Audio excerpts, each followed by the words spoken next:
Hey there, baseball fans. Ben here, and today we're doing a special study on 1991 Donruss baseball cards because I want to solve the mystery of the yellow stripe, or at least explore the mystery of the yellow stripe. So first we're going to open these packs, see what we can find. Also looking for those Donruss Elite inserts. And then I want to talk about the yellow stripes, and I'll show you what I'm talking about. I'm sure we'll find a couple in here at least. Seems like there's a yellow stripe every 3 packs or so. Oh, we got 2 yellow stripes in this one. You can see most of them are red and blue. We got a couple red and yellow. So there's one, put that aside. And there's another one, put that aside. There's a Carlton Fisk. Take that one. And a Jose Canseco All-Star. His second All-Star appearance. Let's go ahead and do all the Series 1 first, the blue ones. And we'll switch to Series 2 after that. These are my last packs of 1991 Donruss. I think I had 4 boxes at least of them. Oh, we have another yellow right there. Let's just skip ahead to that one, Mike Morgan.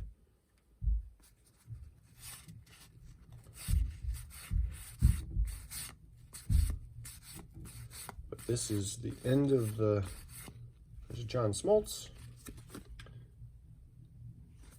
The end of the boxes that I had secured in 1991 Donruss. As with any cards, I think they start off super fun, and then once you have too many of them, you get kind of bored because you're like, these are the same cards over and over again. No yellows, no elites in this one. Looks like there's Bo Jackson highlight though. You start to notice all the patterns of the cards you get in the same packs together. Like I knew that other highlight from Mark Langston and Mike Witt would be right after that Bo Jackson highlight because it's always been that. Wade Boggs All-Star in his 6th appearance in the All-Star game, and a Mark McGwire All-Star, his 4th appearance. So when that happens, it's time to move on once you start to notice all these patterns and whatnot. So I'm going to take a break from the wax packs for a while and shift to my next phase, which is, there's a Craig Biggio, Diamond King. Next phase is with me sorting out all these cards that I'm putting aside, which is a fun part of the process for me. So I'll try to share at least some of that with you so you can follow along and see what amazing collections I can put together. In our last Series 1,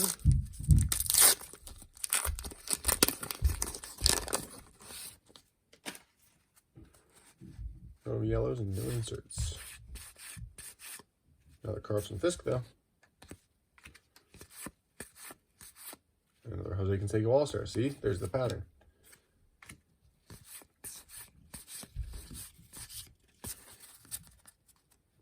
All right, switching on to Series 2. The green ones.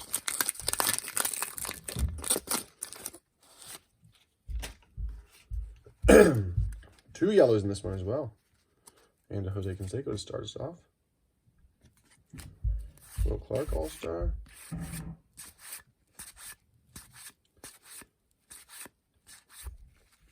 Our Terry Lee yellow one.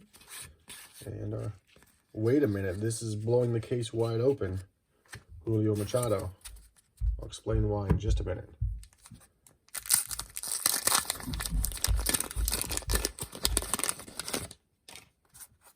I'll get rid of these Willie Stargell puzzle pieces. We got another yellow in here. Again, Julio Machado. Well, actually, we'll leave that in there since we already have that one covered. There's a Ryan Sandberg MVP, so that'll go in my personal collection. Nice to see that one. And 1990 was a banner year for Rhino. He was the MVP of the league that year, hitting .306, 100 RBIs, 40 home runs, 25 stolen bases.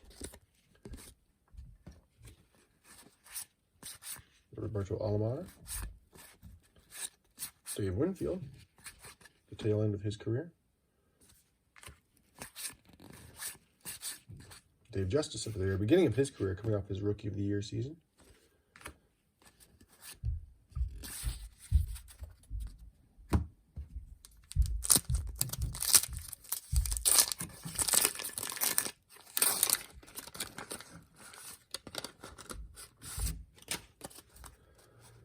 No yellows, no inserts. One of these days I'll find one of those elites, I'm sure. It's Barry Larkin. Barry Bonds, MVP.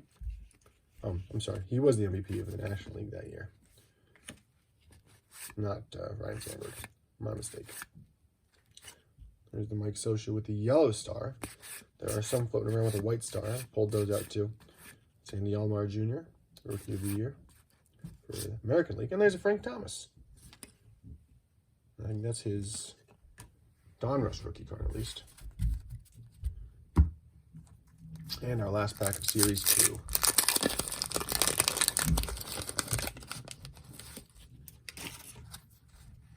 We got a yellow with no inserts.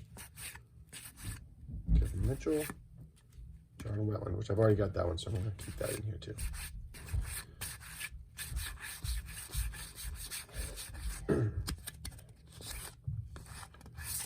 All right. So, good handful of stars in here. See all those good stars. We'll put those aside for now, as well as the commons.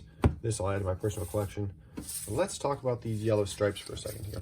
So you notice, out of all those cards, we only pulled out, 6 or 7 of those red and yellow stripes. There's no pattern in here, but as I was looking through all the different packs, I started pulling them out because I was noticing the yellow stripes seemed to coincide with Dodgers players. And I thought, well, is it that all the Dodgers players have these yellow stripes? But then I started pulling Dodgers players that didn't. They had the red and blue stripes. So I couldn't make a connection there. So look here, we got Ramon Martinez, Tim Belcher, John Wetland, Kirk Gibson, Fernando Valenzuela, Tim Cruz, Eddie Murray, Mike Morgan, which we already got here. We'll put that in here too. Darren Holmes, Stan Javier. But then if you remember, there's in Series 2, there's a Darryl Strawberry card of him wearing a shirt and tie with a Dodgers cap when he signed with the Dodgers as free agent. And that doesn't have a yellow stripe. And there are other Dodgers players that don't have yellow stripes. So that theory was debunked. So maybe it was just a few Dodgers players. But then I noticed some Orioles players started showing up too. So I've got these 4 Orioles players. These are the only 4 I could find. So it's not all Orioles players, certainly. And then we had some more aberrations. So I guess Terry Lee, we've got a couple here. But he's the only one on the Reds that I could find that has the yellow stripe. And then we've got Pat Combs. We got 2 of those here. I thought, okay, there's one aberration on the Phillies, but then we had a second one with Don Carmen. And then, today, Julio Machado shows up for the Brewers. So what is going on with all these yellow stripes, with these random teams and players, but focus primarily on the Dodgers? I can't seem to find anything online about it.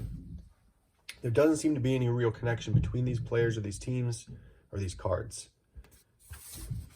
There's nothing as far as numbers go. I mean, they all have 2s and 9s for the end. 4, 7. Yeah, so there's no pattern there. It's spread across Series 2 and Series 1. So I am flummoxed. Vexed, I might say. If you have any information about these yellow stripes, and maybe it's just purely random, but why would there be 95% red and blue, and then at 5% red and yellow? I just don't get it. Well, I guess it will remain a mystery until someone from Donruss steps up and speaks the truth. Until that time, I hope you're well, and I'll see you next time.